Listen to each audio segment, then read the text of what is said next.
안녕하세요. 오늘을 사는 신학 묵상의 신영철 목사입니다. 출판사 열린 책들에서는 꽤 오래전부터 세계문학 전집을 이북으로 출판해 왔습니다. 종이책이 아니라 각종 스마트 기기에서 읽을 수 있는 전자책으로 발간을 해온 것이죠. 지금은 리디북스 등에서도 동일한 책들을 만날 수가 있는데요. 종이책보다 가격이 훨씬 저렴하기에 그동안 읽지 못했던 책들을 계속해서 읽어나가는 중입니다. 열린 책들의 세계문학 전집이 전자책으로 발간되면서 페이스북에도 열린 책들 페이지가 생겼습니다. 지금은 성격이 좀 바뀌었지만 처음에는 책을 읽어나가며 본 좋은 글이나 생각을 같이 나누기도 하고 오타나 탈자들을 편집자에게 알리는 공간으로 사용이 되었었습니다.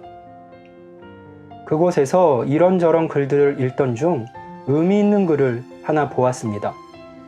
도스토옙스키의 죄와 벌을 읽은 한 독자의 글이었는데요.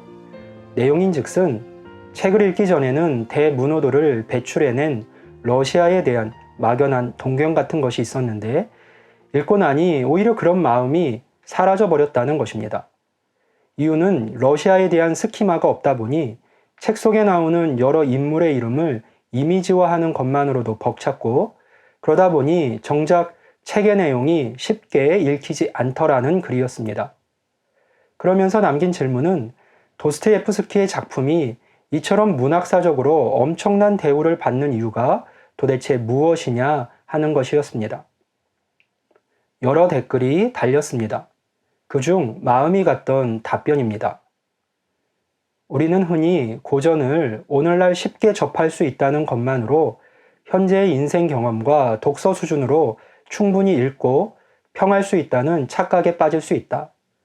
피아노 연주를 예로 들면 긴 시간 동안 연습을 해도 일정한 단계와 수준에 이르지 못하면 높은 경지에 도달하지 못하는 경우도 허다하다. 고전도 마찬가지.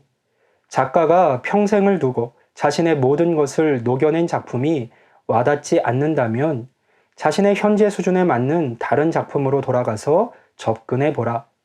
고전은 오랜 시간 동안 세대를 넘어서는 보편성을 인정받은 복합적인 인물과 내용을 담고 있어 언젠가 자신에게 손을 내밀며 다가오는 시기가 있을 것이다. 그때까지는 섣불리 고전을 멀리하지 말고 평하지 말라. 다들 책을 읽는 분들이라 그런지 서로의 생각을 편안하게 나누는 모습을 보았는데요. 저는 이 글들을 보면서 우리의 신앙을 생각하게 되었습니다. 많은 사람이 하나님의 말씀인 성경을 주님과 동행하는 신앙생활을 어려워하거나 무의미한 것으로 생각하곤 합니다. 내가 잘 이해되지 않고 내가 잘 사라지지 않으며 내가 잘 경험되지 않으니 남들이 아무리 좋다고 한들 늘 나와는 별 상관이 없는 그 어떤 것이 되어버리곤 하는 것이죠. 하나님과 신앙에 대한 일종의 스키마가 없기 때문인데요. 우리가 꼭 기억해야만 하는 것은 내가 이해할 수 없다 하여 참인 것을 거짓된 것으로 인식해버리는 오류를 범해서는 안 된다는 사실입니다. 내가 고전의 가치를 분명히 알 수 없다 해도 그 책의 가치는 변하지 않는 것처럼 하나님과 신앙에 대한 이해를 우리가 충분히 갖지 못하고 또 누리고 있지 못한다 해도 하나님의 살아계심과 신앙의 가치는 언제나 진실하고 영원한 것입니다. 문제는 내가 아직 어릴 뿐입니다. 신앙의 맛을 깊이 깨우칠 만큼 자라나 있지가 않은 것뿐이죠. 모든 자라남에는 시간과 과정과 훈련이 필요하듯 우리네 신앙 역시 자라나기 위해서는 시간과 과정과 훈련이 필요합니다. 조급해하지 마시고 하나님에 대한 지식을 점점 더 넓혀가시길 응원합니다. 그러면 나의 분량이 차는 어느 날 우리는 하나님께서 우리에게 허락해 주신 이 신앙의 참맛을 풍족히 경험하며 행복해하고 즐거워하게 될 겁니다.